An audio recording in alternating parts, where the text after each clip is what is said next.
Welcome to Flying for Flavor. I'm your host, Stephanie Pichet, and Cynthia and I are all alone again today. And we have bubbles and popcorn like a good... This is my favorite dinner ever. Bubbles and popcorn. I just felt bad because I kind of cleaned out the kitchen here a little bit. We don't have a whole lot of little snackies like we used to. And we're both kind of overly busy and trying to squeeze in this taping today. Yeah. So basically it's just enough to push us through. And nothing pushes you through and gets you motivated like little bubbles and popcorn. My favorite snack. So I put a link on there today. Not sure if you listening at home have ever heard of a pet nat before, but I wanted to introduce Cynthia to it because I think it's something that's unique.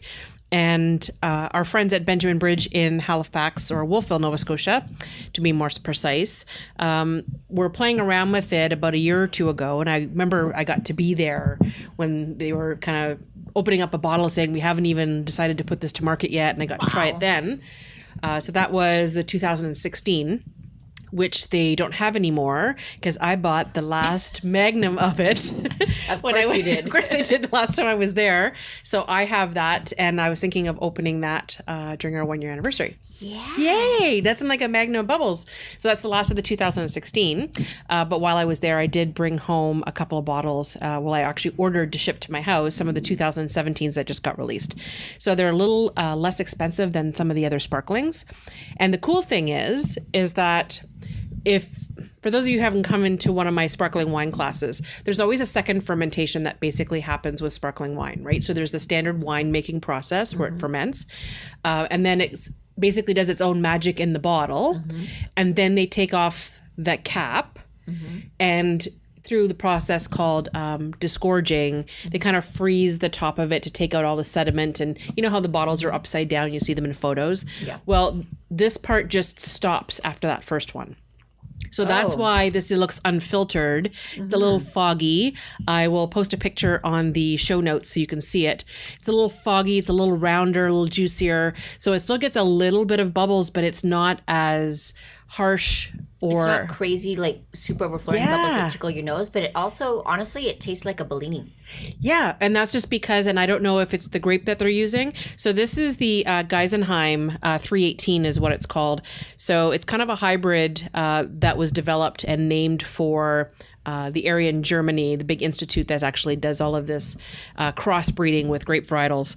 And so the gurus at Benjamin Bridge have decided that they're taking this old school thing of a pet nat and kind of bringing it back. It's kind of a trendy thing right now for those who want to try something different but still love their bubbles. So I like the fact that it's an easy drinking. This is an afternoon bubbles, very right? Very much so. Yeah. So and it's a Sunday morning with brunch bubbles. Yeah. And as soon as you said peach, that was the first thing. I'm glad that we actually have the same palate that way.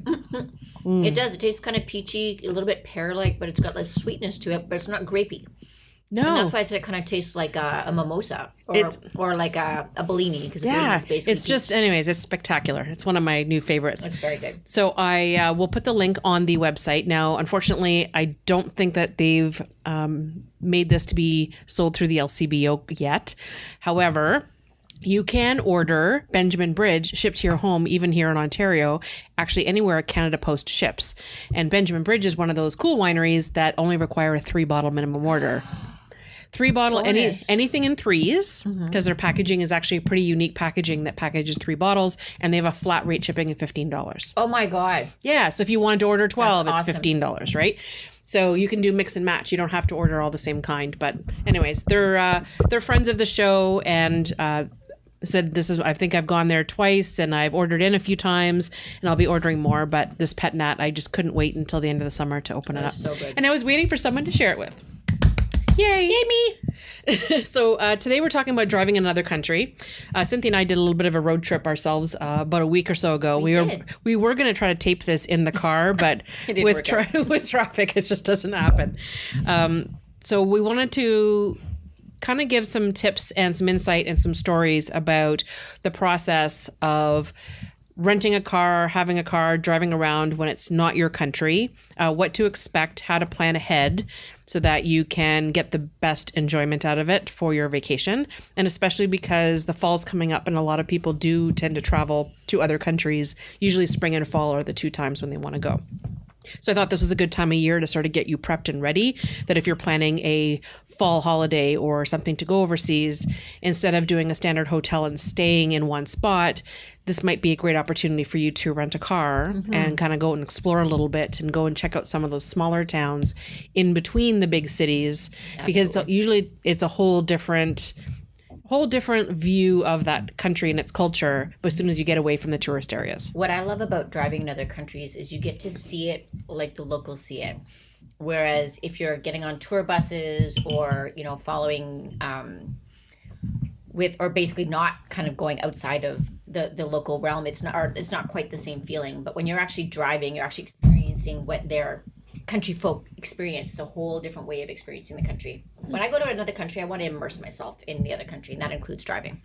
Yeah, I mean, I understand if there's two different reasons usually for vacations. You usually want to go to escape your everyday,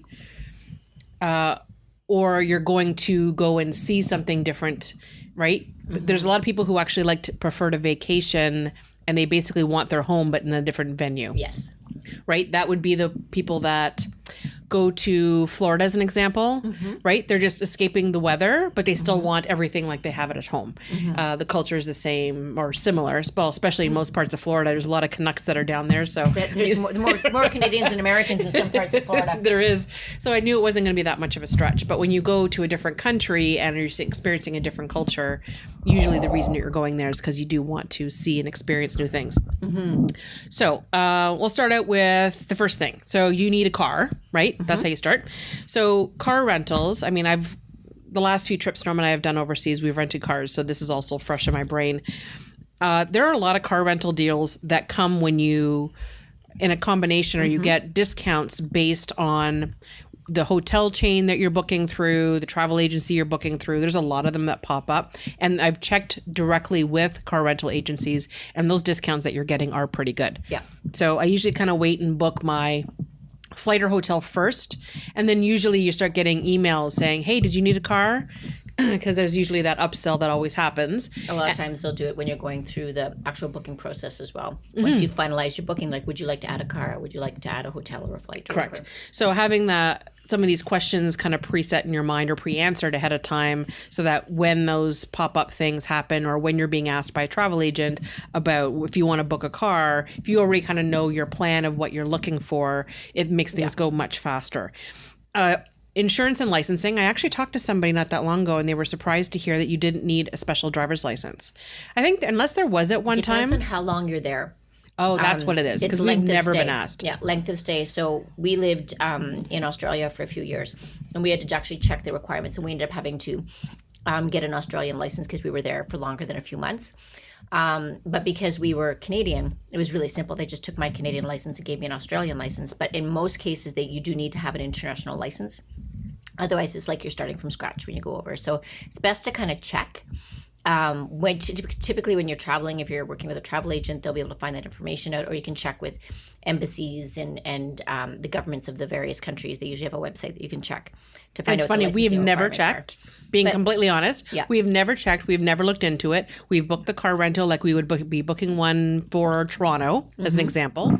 We book it online ahead of time. They're usually companies. I say we've done the Europe car, we've done Hertz, a couple of other ones. But when we get there, it's exactly the same process as at home. So they've never. The buildings are the same and everything. Everything's the same. So we've never been asked for anything. Exotic, I mean, if you're going to like a first world kind of United Nations country, it's a lot more standardized. But potentially, if you're going to a country that's kind of off the beaten path a little bit more, then there may be more international. Yeah, because I'm trying to think of when we rented vehicles. I mean, we didn't do anything in South Africa that I believe. We didn't either. No, we took taxis and stuff most of the time we were there as well. When you go to South Africa, you want to be a little more careful in that case.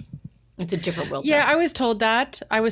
We just got smart. The very first taxi driver that we met, he was a really nice guy who took his business card, and he was my go-to for the whole time I was there. I did the same especially thing. In Cape Town. That was great. Well, and that's going to say it depends where you are, because Cape Town is very different than, say, Johannesburg, for example. So when my husband goes to Johannesburg, my husband's like 6 feet, 280 pounds, big man, and he doesn't drive in Johannesburg. He rides with a local or takes a taxi, or they actually have a car service that they use. You don't take a random taxi. I went on like their train, high-speed train or whatever last time when we were in But Johannesburg. Cape Town's a little bit different. It's a little bit more like world friendly and a little bit more because it's so touristy, and that's the major source of their income. So they keep the crime kind of at bay in Cape Town. I guess I just sort of been lucky. We haven't been driving anywhere where we've really had to worry about it yet, but I've always heard about that.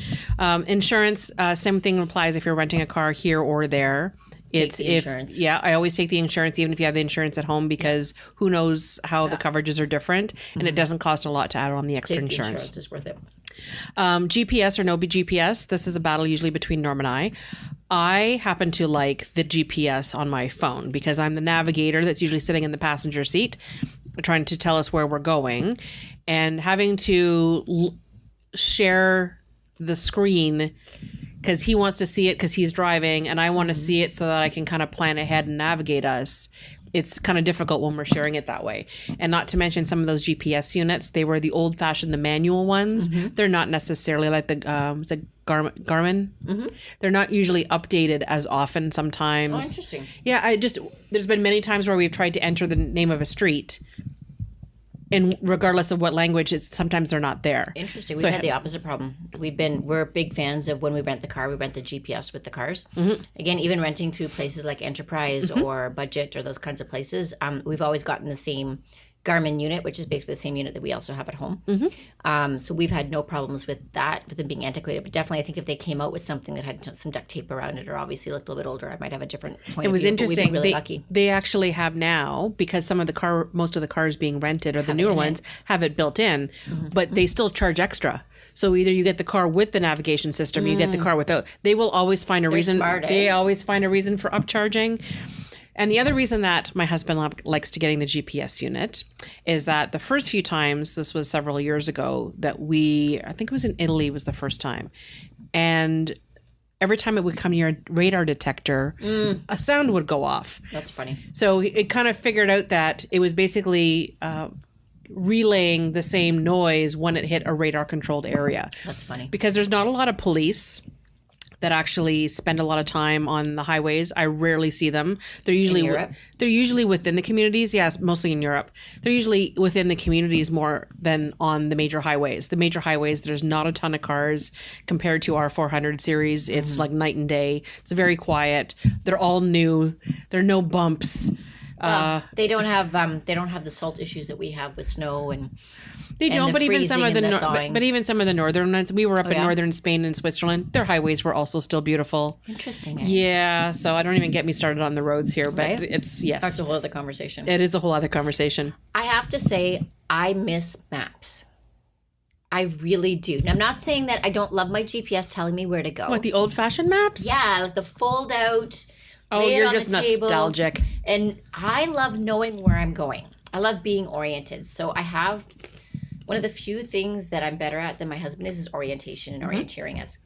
And I have a really strong natural sense of direction, which is fared very well for me when traveling. And all the like, my husband still can't find himself his way around Toronto. I'm like, honey, Lake 401. He's like, but which direction are they? I'm like, oh, honey. So anyway, so it's just not natural for him. But I love having the map and going, I'm going to go from here up to here, and I'm going to go through here. I'm making really amazing like hand motions right now, so you can see me like tracing my path on a map. Because she probably does that in the car too. I do, absolutely. And it's not even about having it in the car. I love my GPS. I follow it to the letter unless I actually know where I'm going, and then I'll cheat here and there. And I know it will always redirect me if I get lost. But there's something about knowing where I'm going and knowing what area of the space that I'm occupying that gives me a sense of comfort or security or whatever. But you can't even get maps anymore. Like it's hard to even because they're not even used if like they used to. Yeah, they're not Remember, you used to printed be able as to go to the often. gas station and you could like pick a map from like everything around you, and now we just don't have them anymore. So I do miss that to the point where sometimes I'll print out a map off of like MapQuest or Google or whatever, and just kind of plot myself out so I can get that comfort level of where I'm going to be and what direction I'm going to be going in. Yeah, I don't usually, if I'm going to be going to a city and trying to find things nearby, because I have a number of places I need to go in a short period of time, I'll plot those on a map just so I can get an idea of neighborhoods and stuff that I'm going to. But usually when I'm overseas, I kind of rely on the GPS, and we're usually just going from one town to another, right? Yeah, I rely on it exclusively as well, but I miss knowing where I you're really going. do. Yep. Well, one of the things you have to worry about, and this is one of the things that'd be funny if Norm was down here, is that he could have piped in. But sometimes the GPS, as much as you want to rely on it, Yeah. it's not going to take into account things like construction, last minute detours that were set up, Or new construction. or other special events and things that might be blocking roads or traffic. So a couple of things that I noticed. So there was one instance that we were following our GPS, and this was in Florence. And as we were driving towards the downtown core, towards our hotel, we noticed it was getting busier and busier with pedestrians, which is usually normal because a lot of those streets do that they send you on overseas, depending on if they're really old world areas or downtown cores. Is it like time of day too sometimes? Yeah, like sometimes they're actually sending you down these cobblestone streets or whatever, and that's where you're supposed to be driving. But this time it just kept getting more and more people, and we couldn't quite figure it out until we started seeing people with bibs and numbers on them. Oh, you're in the middle of a race? There was a marathon happening. Amazing. Right in the middle of Florence. So we kept saying, oh my God, we have to find the hotel sooner than later. But because they were setting up for the race, all of these one-ways were blocked off. Oh my God. So we just kept following where the arrows were telling us to go.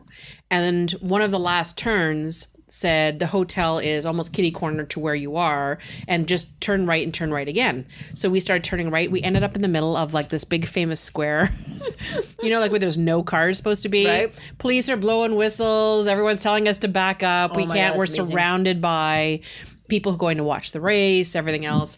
So finally, like Norm's rolling down the window, and then he has the nerve to tell me to get out of the car and to basically part the Red Sea so he can get over there. What?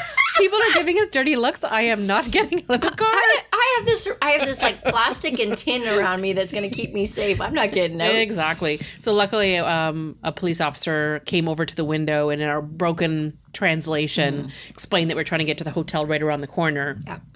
And she redirected us Lovely. to go down almost like the wrong way down a one way to take a different road. Go ahead and do this But just yes, to get through. so our little Yeah. car was in the middle of. That's so amazing. I don't know if it was that or something else. As much as you think that you don't see a lot of police officers, and yes, there's radar, because it was the rental car, I forget what he said, we got a ticket about 2 months later being mailed to us at home here in For Canada. driving in that square. I don't know if it was from there for being in that square. I'm assuming it was.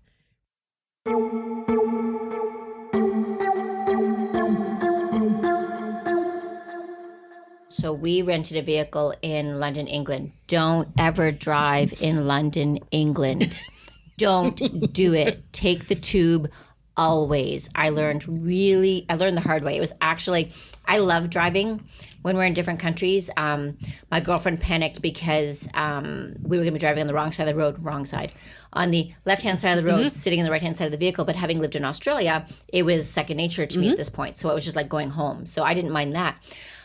I mean, I've seen traffic in downtown Toronto. I've seen traffic in New York. No, I've seen London's a traffic in whole LA. other thing. I have never seen traffic like this. And honest to God, I would have had people say, oh, it's traffic in London. Oh, yeah, no, I can take it. No, this was, okay, here comes our eight. This was batshit crazy. It really was. And so, and if you've ever been in like third world countries in like the Caribbean or whatever, and where like everyone just kind of drives like a mob and there's no real lanes, it just kind of, it's like a free for all. Mm-hmm. It's like that in downtown London. But there are lanes, but they don't give a shit. Like they just drive. It's insane. And there are actually tolls everywhere. So to like drive within the downtown core, which would be like the size of Sudbury, everywhere you go, it's like, this is a toll area. This is a toll area. This is a toll area.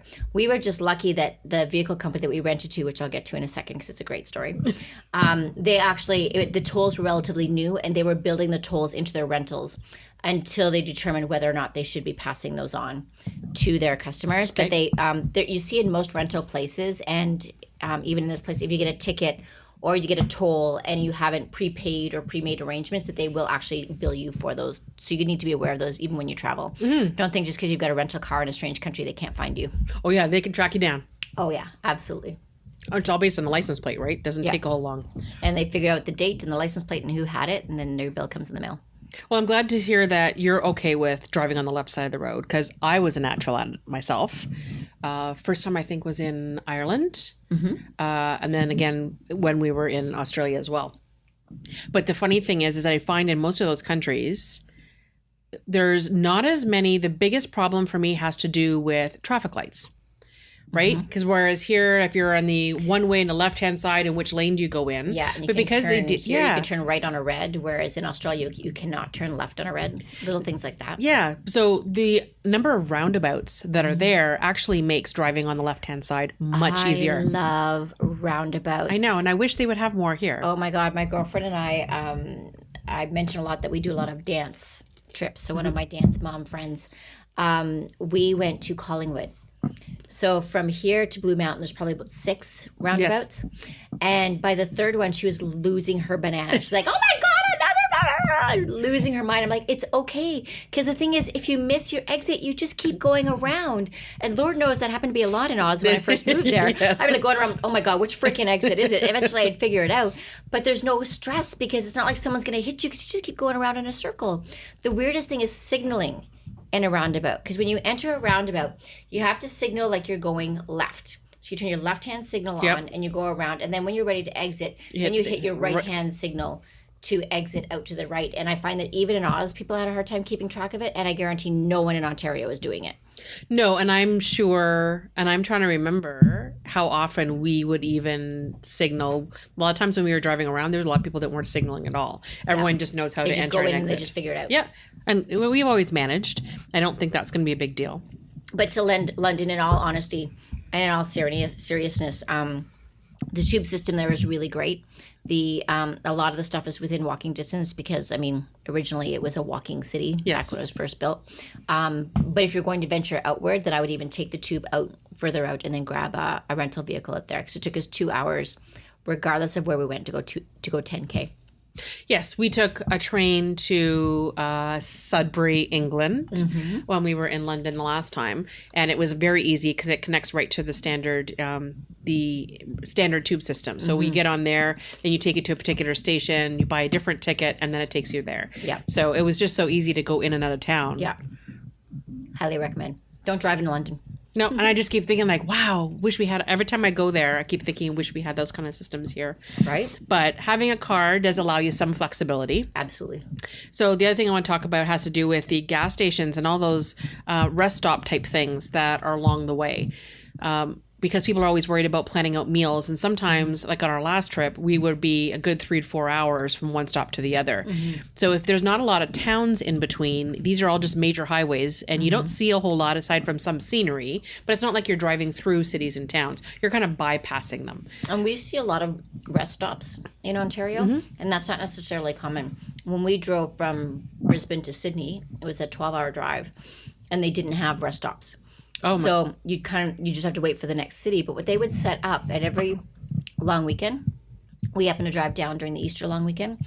They actually had volunteers through the it would be like an automobile. Actually, it was through like their version of MAD. Okay. So through like Mothers Against Drunk Driving, it was a similar organization that they had in Australia, and they actually had tents. They were like market tents that were set up every so many kilometers, where they actually offered free coffee and water. And the idea was it was like a rest stop, pick you up, make sure you're drinking your coffee as you're going through, so you're not falling asleep at the wheel, because they don't have, like on a normal weekend, you wouldn't see something like that, and you do have much longer distances between stops compared to what we have. And I do. And I always stop. We tend to stop. We either have to go to bathroom breaks or whatever. And those rest stops are so top notch. Yeah. They're like full-fledged restaurants, with actually local cuisine. Plus they have some things, either it's to go or stay in. Plus they have a convenience center. Plus they have almost like a mini mart grocery type thing. I mean, down to the point where you could buy like olive oil and some major groceries to take with you. You know, plus the bathrooms were always clean. Like everything was just top notch. So we found those quite a bit. But there was a couple of other times where we were debating whether we were going to stop for coffee or not. I think it was this last car we rented. The whole screen on his dash lights up. It's time to stop for coffee. Oh, cool. And I think it was more you need to, like, you've been driving for this much time now. I had that in my Ford Explorer. It wouldn't be quite that intense, but it would give a little indicator in the little messaging thing that, you've been driving for a while, it's time to stop. Which is cool. It is. I'm not used to it. Kind of blew through it anyways, But we found in Scotland, because when we drove from London, England, up to Inverness, Scotland, and back down to Edinburgh. And the towns were so close together, it was less of an issue. Because it's such a smaller space. So it's not like you're not looking for en routes the same way. I'm trying to think of, we had some freeway type roads through around London. But beyond that, it was basically your country roads that we drove all the way through the country. It was pretty cool. Yeah. So usually when I'm planning things out, I mean, this trip, just because we were trying to tackle so many places in a matter of 2 weeks, that there wasn't larger chunks, once or twice that we did have that 4-hour stretch. But for the most part, it was always an hour and a half to 2 hours. Yeah. And I actually planned it out that way. We did the same thing. Because, I mean, anything longer than that, you spend most of your time in the car. Well, and if you're going to a different country, don't you want to see the country? Isn't that why you're renting a vehicle anyways? We basically plotted a castle every hour and a half when we were in Scotland. Because that's what you do in Scotland. Absolutely. You go see the castles. So one of the other things, so now that you've rented a car and you are figured out where you're driving and where you're stopping, etc., the next thing you're going to be concerned about, of course, is someplace you're going to have to park the car. Now, parking sounds like it's easy. When you're renting a hotel, a lot of them actually like to proclaim that they have on-site parking or, free parking at the hotel available. So until you actually get there, so not until I arrived, probably three out of the 7 or 8 hotels that we stayed at on our last trip had on-site parking available, but it was like 10 spaces. Yeah. This is in Spain? Yes. So one of the guys at the hotel, when we went there, he said, "Oh, it's a very busy time for us. You should have called ahead." Well, I'm sorry. How do you know that? They say parking's available. But that's exactly it. So you don't know it's available. So you can't just, you have to automatically assume, you can't just automatically assume that they're going to have space for you. Yeah. Even if you're booking through a travel agent, or maybe you can get the travel agent to contact the hotel for you. But basically making arrangements and double checking on the parking before you get there. Because other times they will have things like public parking lots that are nearby. Yes. One of the hotels, aside from the 10 spaces that they had, they did have a section blocked off in a local public parking underground space. So they basically said, okay, we've already negotiated a reduced rate because you're staying here at the hotel in these spaces. We'll assign you a space, but now all of a sudden you're 3 blocks away from your hotel. True. So this is one of those things that besides now you have to figure out, okay, now I have my bags in my car. I need to go and drop off the car, and I need to get from there back to the hotel. So if you have like 3 suitcases per person, might be a little bit of an issue. Well, I'm going to suggest as well, we didn't actually cover in car rentals, but we have on our list that I think is important to comment on is car sizes. Because that comes into play when it comes to parking, right? I mean, first of all, if you're traveling with 3 suitcases, we need to have a conversation anyways about packing. You need to revisit the packing episode. Need to revisit the packing a little bit. I mean, even, I'll give you the example of, tell the story about my friend and I when we went to England and Scotland. And so my friend is in a wheelchair. So you've already got one piece of luggage right there because you've got the wheelchair. And then you add in that we were there for, I want to say 8 or 9 days. So long enough that girls need more than just a little carry-on. Yes. Sorry, we are those girly girls who need those things. So we each had a large suitcase. So we had 2 large suitcases, our carry-ons, because we each had our carry-on, our purses. So thankfully we both carry really small purses, so it was less of an issue, and the wheelchair. And then add to that, we thought we'd get really smart and just avoid the hotels altogether. And we rented what's called a wicked camper. And just Google wicked campers. They're in the UK and they're in Australia. And you will I'll make sure I share the picture on our social media of the vehicle that we ended up in because it is the best vehicle I have ever seen in my freaking life. They make movies about those kind of vans. It's like amazing. So anyways, it's super cheap there, but when it's super cheap, you're getting a really old vehicle. And we literally got a really old vehicle. The first one had a nice purple sunset painted on it. We're like, because I knew, because living in Australia, I had seen these wicked campers around, and it's rare to find one that doesn't have a swear on the side of it. So it was like right up my alley already. So they gave these nice old Canadian ladies one with a sunset on the side of it. But we're talking a van like I would have, like the first evolution of van in the 80s. That's what we were driving.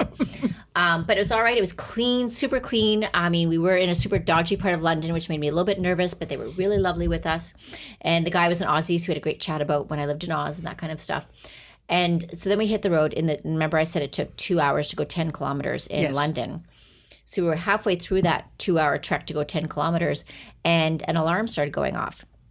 Now, this was not a cute little wee woo, wee woo. It was a wee woo, wee woo. It was like this insane, like the loudest, like ambulance siren you can think of inside the vehicle. So keep in mind that we got off of the plane from Canada. went straight to this car rental place, got this van, got into it, and we were now driving to our hotel, which was only 10 kilometers away. And all I've got is this, wee, wee, wee. I actually even I have an audio clip somewhere stored of this sound. And I was tired and I was ragey. And I'm like, that sound needs to stop now. We could not figure it out. It was like an indicator that one of your doors was open. Oh, okay. Is what we figured it was. But we could not figure out what door. The doors were all closed. There's nothing we could do. I finally, in desperation, pulled over at a random auto shop saying, I can't take this anymore. And he said he was able to diagnose. He's like, this is what needs to be done. And, I could do it tomorrow. I'm like, hey, well, I don't own this vehicle, so we're not going to get into this. Then I called the rental company and they were like, well, we don't know if we can help you. I'm like, you're going to help me. And in the end, they did come good, but I still had to drive back the 10K. With the siren. With the siren going, losing my mind, no sleep. So yeah, it was quite an adventure. But our plan was, because we were going to be smart, we're going to rent this vehicle and it comes with a bed in the back. And we knew that November in Canada was cold, but we really didn't think about, we knew the UK was more temperate than Canada is, but it was not. I'm just saying, have you looked at the latitude? Right? Longitude on a map, on a globe. So, I'm kind of, We're like, okay, crap, it's really cold here. Then we got to my girlfriend's friend's house, and bless her, she was getting married, in a couple of days, so she was, her head was really about her wedding, which it should be. But she had said that she had blankets and comforters and stuff for us, and that we would be able to park at her apartment building, her flat in Sheffield. Yeah, no, they actually didn't have any parking for their flat. So she said, well, maybe you can park at, the gas station down the street, or maybe you can park. And we're going, okay, so here we'd be in the middle of the night with no place to pee because, well, I could get up to her friend's flat. Her friend didn't think about the fact that my girlfriend was in a wheelchair and could not get up the 2 flights of stairs to get to her flat. Because there's most of those buildings out there don't have elevators. A lot of them are older. They don't have elevators. Mm-hmm. It was really narrow. We couldn't even get a wheelchair. You're familiar with my friend's wheelchair. We couldn't even get a wheelchair through the hallway. That's how narrow it was. So we didn't have a place to park this camper vehicle. So it was like an old van, like a 1989 van kind of thing. No place to park, no place if she needed to go to the washroom, even though I might be able to go if her friend was so kind enough to let us. But we had no bedding because we were expecting the friend to have some bedding. So there we were. We had we actually had 7 days ahead of us to sleep, and we had to figure out what we were going to do next. So it was such an interesting adventure, and we figured it out. We found some Holiday Inn Selects. We did the thing. We found a place to sleep and whatever. But the biggest thing about that big vehicle was parking. Yes, because it's an older country. And nobody drives big vehicles over there. No, it's not like we are here in Canada where we need big vehicles to get through the road, to get through the snow. And some of it's not need. Again, that can be an entire whole other podcast about that. But I can get almost anywhere in my bug. When I come home after being overseas, the first thing I notice is the number of trucks and SUVs that we have here, because there's no such thing over there. So true. Unless you are using a truck for actually work purposes or for business purposes, nobody drives a truck. Like the idea of a pickup truck in Australia is not a thing. No. You do have vans for people with bigger families, but a pickup truck, they've got a ute, and it's a utility vehicle. Like it's literally like a truck with a metal box on the back of it, because it's just not a thing. No, and it's just, it always kind of surprises me about how different it is from one place to another. And I'm also wondering, now that ding, ding, ding, putting things together, I'm wondering if that has a problem with our roads. Oh, interesting. Right? They talk about how it's always heavy vehicles and so many of them, and there's so much driving up here. I wonder if that has a problem with it. I feel pretty confident that you cannot take your Dodge Rams and F-150s from a Northern Ontario person. I feel like that's more dangerous than getting out in that Italian square. Oh yes, the Ford F-150. Yeah, I know. Yes, I'm not never been a truck girl. I never understood the need to have a vehicle that you needed to have a step to get into. We had one. I think it was because my husband needed to have that grunt vehicle. He'd never had the opportunity to go and do the thing. We had it for a year. It was way too expensive. We got rid of it. Yeah, I don't know. It is what it is. But there are a lot of people here who do a lot of outdoorsy things. They need to transport things like their skidoos and that kind of stuff. But that's a practical use. I agree. But there are some people that have it for not the practical use. I agree. So my messaging there around car sizes was, don't rent the biggest vehicle just because you're on vacation. You want a luxury vehicle. Because the actual rent parking, something that's practical. And the parking spaces are much smaller than you might think. Narrow. Even the roads, driving on the roads, the lanes are much narrower. Correct. Because as much as the big major highways are familiar to what you would have at home, those little laneways that you may have to get through, sometimes we've actually had to pull our mirrors in My girlfriend was losing her mind over some of the roads that we drove on. She's like, this is not okay. This is not okay. This is not. I'm like, no, it's okay. It's okay. But because I had driven in Australia and we had some similar roads in my old neighborhood, I'm like, it's okay. We'll just let them come through first and then we'll come through. It's okay. Yeah, everyone takes their turn. No one's in a hurry. Gotta love that. They're not like Siberians trying to do a zipper merge. So I'll give you one of my tips having to do with that whole parking thing, because if you do end up having to park someplace that's farther away from the hotel, especially if you're doing these multi-day trips, I always like to have more than one bag. So even if it's having a foldable small duffel inside my suitcase, and then I will pre-pack for the next destination or the next day or two. So this way I'm not having to lug the big suitcase through all those streets to get to my hotel. Like one of them happened to be like cobblestone and uphill to get to where it was in this downtown area. The location was great, but they made it sound like it was next door to the parking lot, and it was not next door. Something else to keep in mind too, have a piece of luggage that rolls. Oh yes, wheels. I learned this on our road trip last week because I was only planning to be there for 3 days and I knew we were driving down in a vehicle, so I thought it's not a big deal. The most I'm going to have to lug this big heavy bag is from Stephanie's vehicle into the hotel and back. And then I ended up staying and was without a vehicle for 4 days. And lugging that bag was not cool. I actually, by the last day, I couldn't lift it, and my girlfriend actually carried it home for me because I couldn't. It just wasn't happening. I just had to drag it. So try to make sure that. And I mean, we talked about this before, having wheels in your luggage. But even if you think you're going for a short jaunt, pack something that's got wheels on it. I love wheels. Yeah, I need to have wheels. I don't think I have any other stories. I think that pretty much covers everything. That's the basics of what you're going to need. But I like to encourage people to get out and explore a little bit more. If you've only ever gone to resorts or things like that as destinations, and you want to start exploring other countries, take a chance and even just rent a car for a day if you're nervous about doing it for a period of time. Find a home base. The very first trip we did overseas, we were in Portugal. And that's what we did. We rented more like one of those apart hotels, right? It has hotel facilities, but it's more of an apartment. So we had a small kitchenette and everything in there. We rented a car for a few days, and that was stayed our home base. But we drove across the border into Spain, spent a day there, came back, drove up to Lisbon for a day, came back. So we got used to having a vehicle, a small car, trying to keep the speed limit with those little putt-putts compared to everybody else's speed limits, which were crazy. But just to be able to explore a little bit and get comfortable with it. And now we're at the point now where we can rent a car and we can create an entire route and then just drive wherever we need to. That's something to keep in mind as well, too, when it comes to, two things. First of all, it's worth the experience to do it, just to say that you drove in a different country. And also to remember that, when you first started driving, you might just start in the parking lot, then you might just start on a residential street, and then you might go further out into the traffic. And there's no saying you can't do that when you're on vacation to build yourself up to being able to go. Don't do like I did, where I rented a manual transmission in the middle of the CBD in downtown Brisbane at 5 p.m. and got stuck on a hill with my little manual because it had been a little while since I'd driven it on the other side of the road using my left hand and all of those things. So another thing that I wanted to mention as well is speed limits.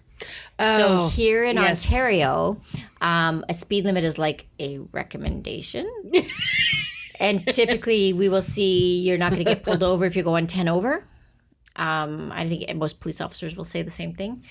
In some countries, even in some other provinces within Canada, you cannot go 1 kilometer over the speed limit. When we lived in Queensland specifically, the speed limits were all 10 kilometers an hour higher, but they were more strictly enforced. So I got used to always driving within the speed limit because if you went over, you got ticketed. I think here in Alberta, we experienced that as well. In Calgary, we got nailed for going like 5 over. And I was like, are you kidding me? It was only 5 over. And they're like, I know, it was 5 over. So just have that awareness around that the rules are enforced differently in other countries. And you're going to want to make sure that you follow those rules. And you cannot claim ignorance for an excuse for not following the road rules. You really want to make sure you're kind of studying up on that. And just like I mentioned earlier, you won't necessarily see police. They're not going to be sitting on the side of the road looking for speeders. They don't sit there with their radar guns. They're not usually around. They do in Australia.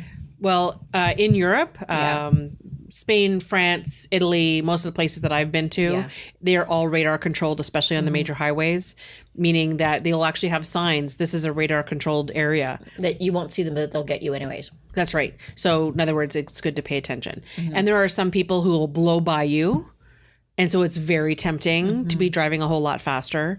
But just be aware that, as I mentioned, you can get a ticket in the mail. So even if your rental car doesn't charge you and they've closed your file and it's 2 months later, they can still share the information with the police of what your address is, and they will mail you a ticket. Yeah. And as much as you think, well, I'm not going to pay that, that's all the way over there.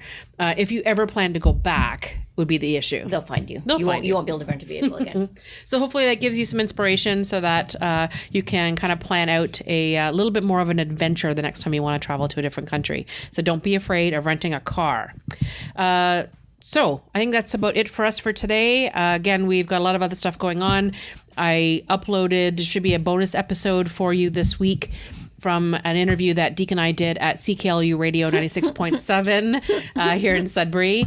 We were not just talking about the podcast with Michelle at Boss Talk Radio, but we were also talking about our upcoming project, Legacy Service Academy, which is basically taking a lot of the lessons and classes that our Flavor crew, as well as all of our other hospitality friends, are going to be starting off in the coming fall season.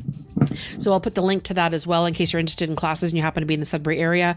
And we are willing to do private classes, not just here in town, but elsewhere in Northern Ontario. We will go anywhere. Just pay for our travel. We will come to you across the other side of the world to teach just our about classes. anywhere. But make sure you're staying tuned and following along on our social media pages. We are now on Instagram and Twitter. So we haven't been posting quite a bit yet. I just actually registered both pages for Flying for Flavor. So be able to follow along a little bit more with that. And we're going to be doing some announcements for other special events that are coming up in September and October. We're hoping to get away at a wine trip. We have our big 1 year anniversary party coming up. So exciting. It's so exciting. So we'll have all these details coming up so that you can come and join us and celebrate in person. I'm going to share my Wicked Camper van only on Instagram. So you have to find us on Instagram to see the van. The infamous Wicked camper van. So worth it. Oh, you're funny. And I'll try to find some photos of car rentals and things like that we've purchased in the past or rented in the past so that you have an idea of what kind of cars and stuff to expect when you go. So in the meantime, please rate and subscribe us on Apple Podcasts or whatever podcast player you're listening to us on. And until next week, enjoy the rest of your summer and start planning that next trip. Cheers. Cheers.